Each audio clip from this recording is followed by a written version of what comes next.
Do you have a shiny new virtual private server or dedicated server from OVH? Do you have some failover IPs that you'd like to use on it? Well, today that is what we are going to discuss.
Hello and welcome to IT Bible. My name is Connor, and today we're going to discuss how to add your failover IPs to your OVH VPS or dedicated server.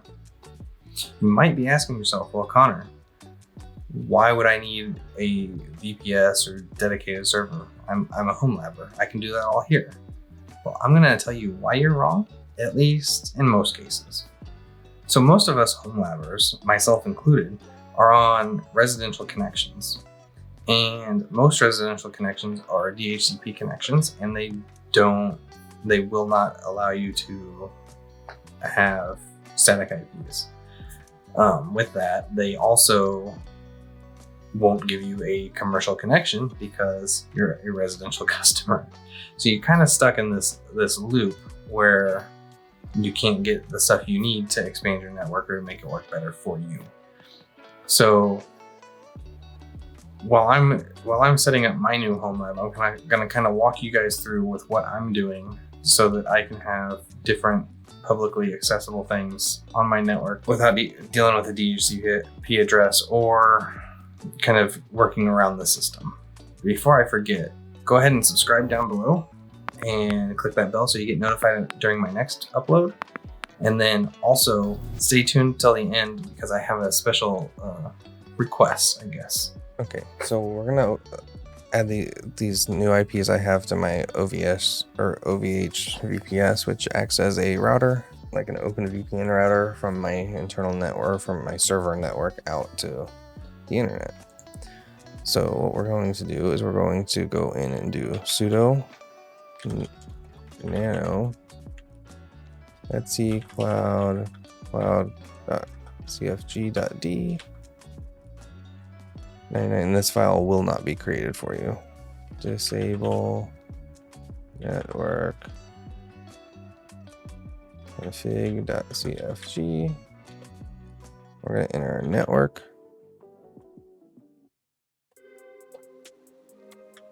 Config.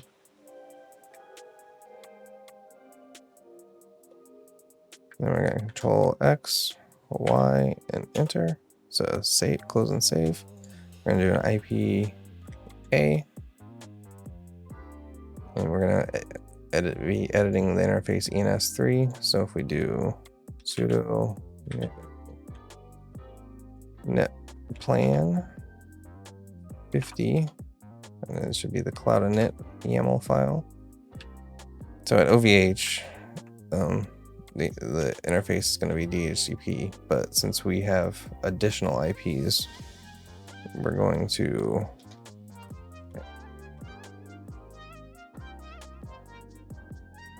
do addresses, and then with the YAML files, the spacing is very important. So we're going to do 158.69.114.7332.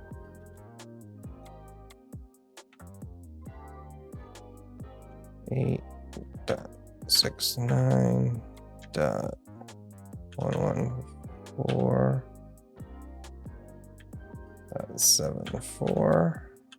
32. 158.69.114.137.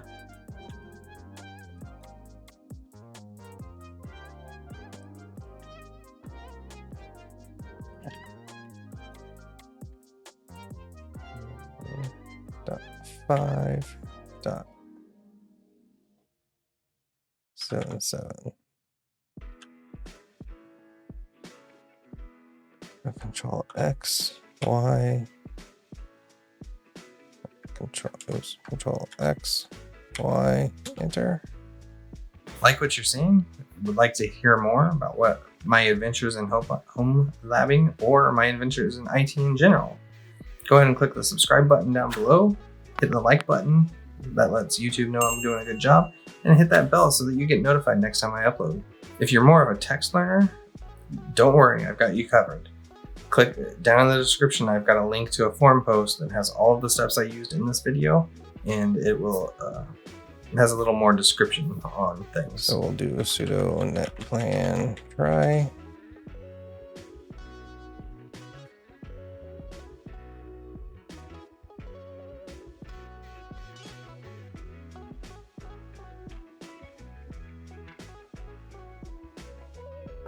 So we can see that.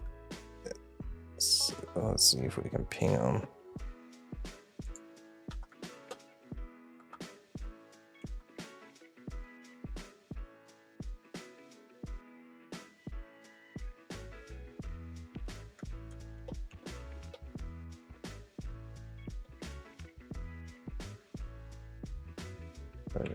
.69.114.73. So you can see it pings.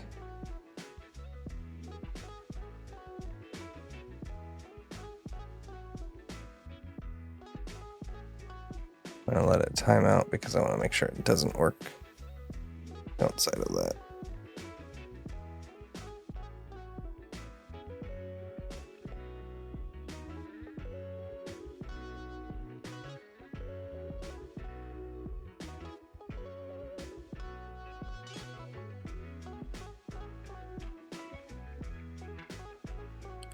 So without them added, you can see that it's timing out. So let's go ahead and sudo netplan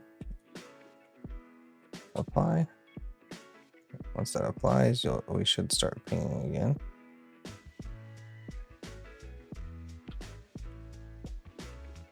Oh, yep, we're pinging. So that's pretty much it.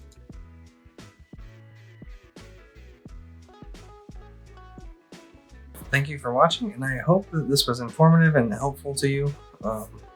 Again, if you find this video helpful, please go ahead and click the like button down below. It tells YouTube that I'm doing a good job. If you have any questions, be sure to comment below. I try to read all the comments, but sometimes I miss things. If you go over to the forums at itbible.org, I am almost always active over there. And then for my special request that I mentioned at the beginning of this video, if you put RIP IPv4 in the comments below, that would be awesome. Please be sure to click subscribe and hit that bell so you get notified next time I upload. Go ahead and watch one of these other videos right here. They're still there.